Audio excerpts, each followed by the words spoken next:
Welcome back to the Make Time for Success podcast. This is episode number 294.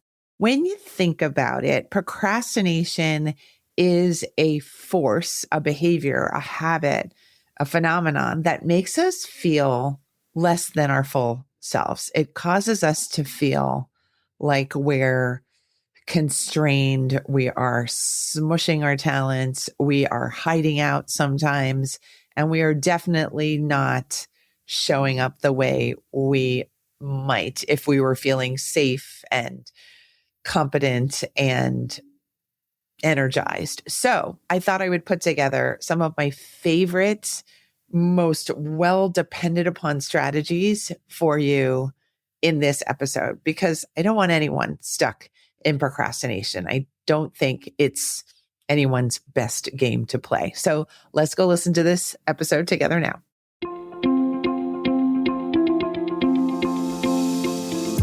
Hi, I'm Dr. Christine Lee, and I'm a psychologist and a procrastination coach. I've helped thousands of people move past procrastination and overwhelm so they could begin working to their potential. In this podcast, you're going to learn powerful strategies for getting your mind, body, and energy to work together so that you can focus on what's really important and accomplish the goals you want to achieve. When you start living within your full power, you're going to see how being productive can be easy and how you can create success on demand. Welcome to the Make Time for Success podcast. Hello there. Good to be here with you on the podcast. Today, we're going to have a lot of fun because I'm going to review 8 productivity strategies that always seem to work. And you know, we all have productivity needs, so we might as well have a really well-stocked toolkit of strategies that just seem to make things easier, more doable, more sane. And these are some of my favorite tips of all time. So I think let's not waste any time and get right down to it. The first tip for making productivity easier is to ease up. That may sound, I don't know what it sounds like, too easy, or how do you ease up when you're feeling stressed and all concerned about all of the things and you're so overwhelmed and everybody's watching and about to judge you, all those things? Well, that's the perfect time, in my estimation, to ease up. So often it is the pressure that we feel and the pressure that we generate within ourselves and between ourselves and the project that causes us to procrastinate, delay, and feel like we don't have any resources to use at all. And so if you're feeling really stuck and really paralyzed and really afraid, chances are you're going to benefit from just easing up on yourself. You might want to ask yourself a simple question, where is all this pressure coming from? Just use that question to start. Where is all this pressure coming from? And I think you'll see that although there may be some sources of pressure that actually exist, that the work itself only requires you to pay attention to the work. The work actually doesn't need you to be pleasing everybody and being perfect and using all your time to pay attention to the task. The task just wants to get done. So think about this the next time you feel like you have no ease within you at all. The second strategy I would share with you is you always need to show up.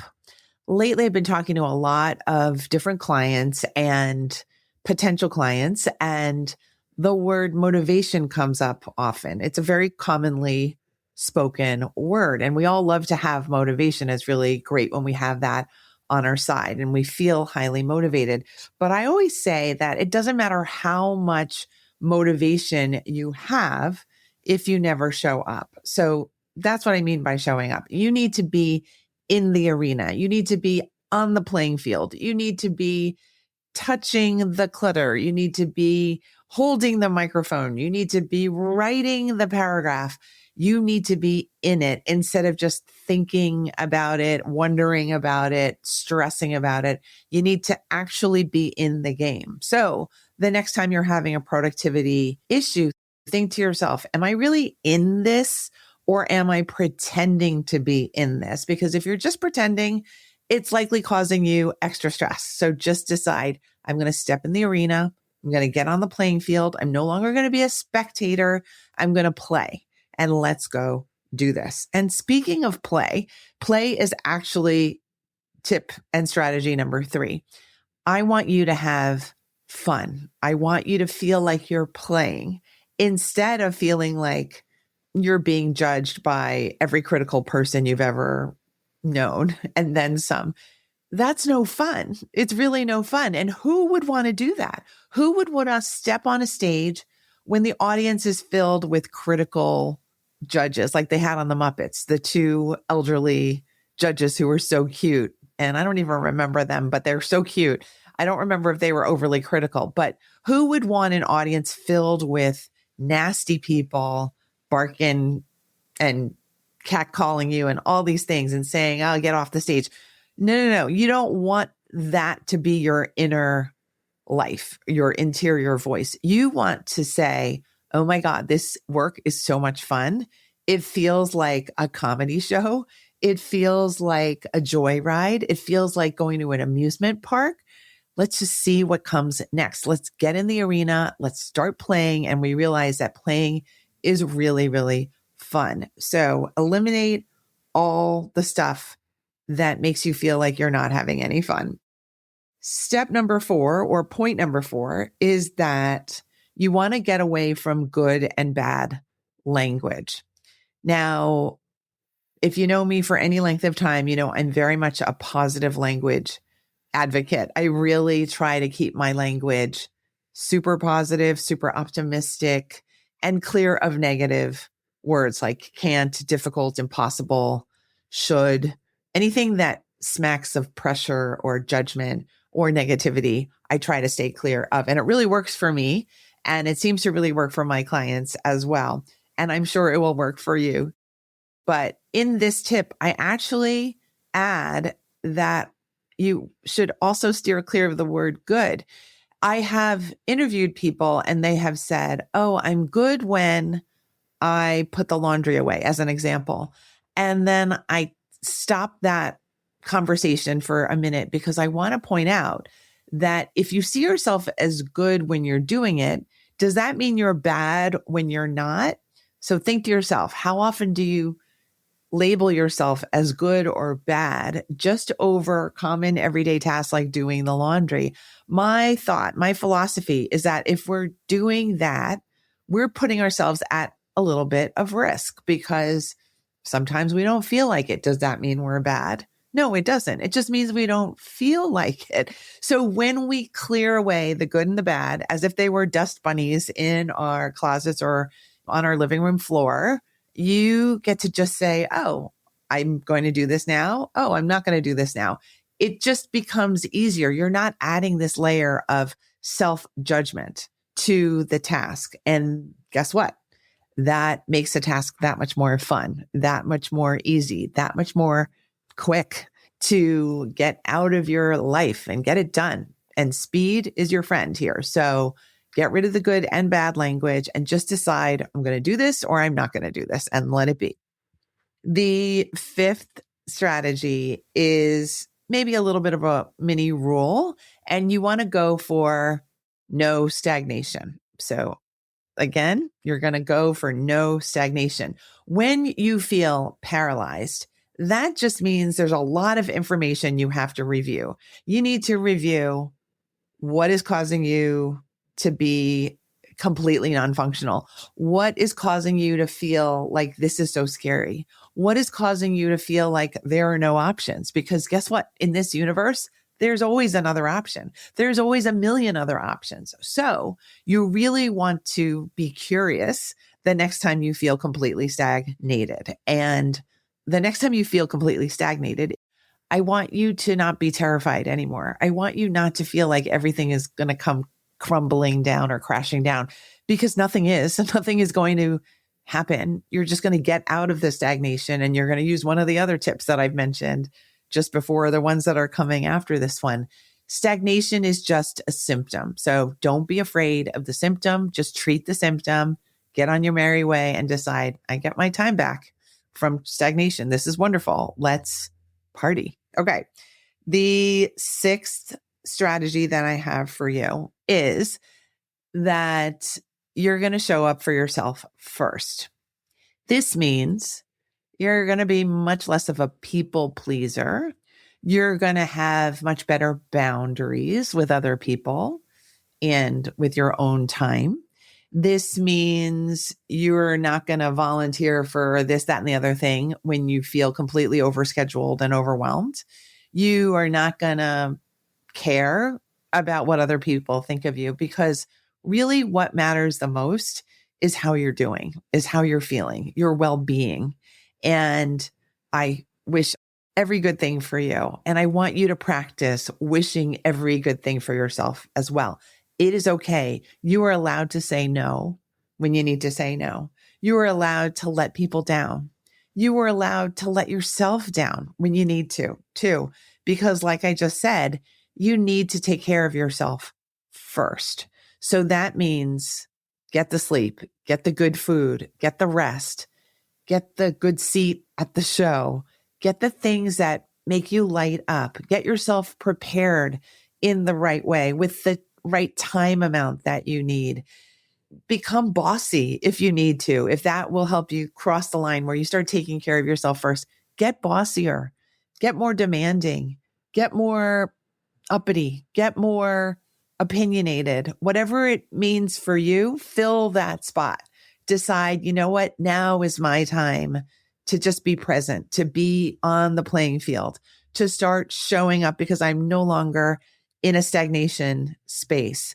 I am now fully occupying my power, my role, my life, and I'm really going to enjoy this. So decide you first, and then everybody else comes afterwards. And it's not like you were going to neglect everyone on purpose.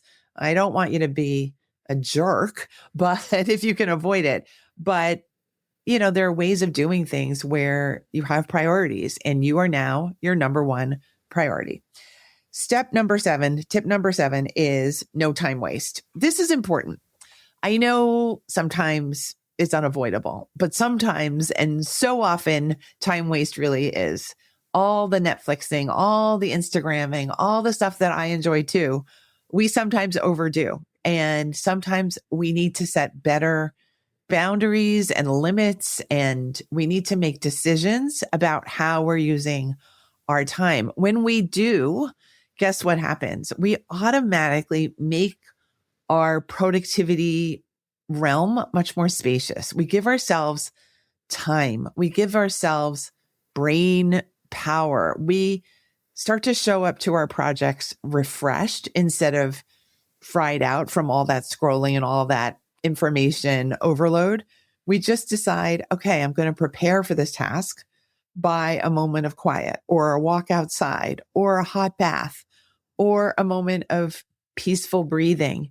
Things that really don't involve time waste. We're going to start using our time as prep time instead of freak out time. Maybe that's a better way to connect this point to you, is really to say, I'm just going to stop stressing all the time in between working. I'm going to decide there are other ways to spend my time. So no more wasting my time by making myself even more stressed out. The final tip that I have for you is to always remember to celebrate, no matter how big the project is. We oftentimes are familiar with the award ceremony or the presentation or the certificate for the big things, right? Like you went through some certification program or some schooling or some driving lesson and you get the certificate. Well deserved. But I want to say that when you overcome your stagnation, celebration is well deserved there too. And when you fold the laundry, celebrate, because you know what? Now we have folded laundry. Things are good. So don't shortchange yourself of all the joys that can come in every day, that can come in every hour. And if productivity is something that you'd like to improve, I really hope you'll try out some of these tips 1 through 8. They are simple. They're not going to harm you. They're going to make you feel more present and more alive and more capable. And they're going to, I think, help you to just break the habit of saying the only option I have is to run. We don't want you exercising in that way. We want you running for the joy of it, for the joy of being healthy, for the joy of exercising and extending your life and living a beautiful, long life.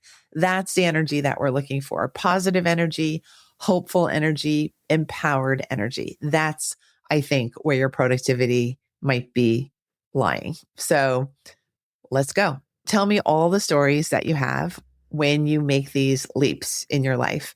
I would love to hear them. Just contact me by sending me a direct message on Instagram. I'm at procrastination coach. I'm happy to connect with you over there. If you'd like the free download that will go with this episode on 8 productivity strategies that really work, go to maketimeforsuccesspodcast.com/8 strategies, the number 8 and the word strategies. And I'll get that form and download right over to you. And then you can be just on your way towards playing a better game, playing a new game, playing full out. Let's go. All right. Take care. I'll see you next week. Bye. Thank you for listening to this episode of the Make Time for Success podcast. If you enjoyed what you've heard, you can subscribe to make sure you get notified of upcoming episodes. You can also visit our website, maketimeforsuccesspodcast.com, for past episodes, show notes, and all the resources we mention on the show. Feel free to connect with me over on Instagram too. You can find me there under the name Procrastination Coach. Send me a DM and let me know what your thoughts are about the episodes you've been listening to. And let me know any topics that you might like me to talk about on the show. I'd love to hear all about how you're making time for success. Talk to you soon.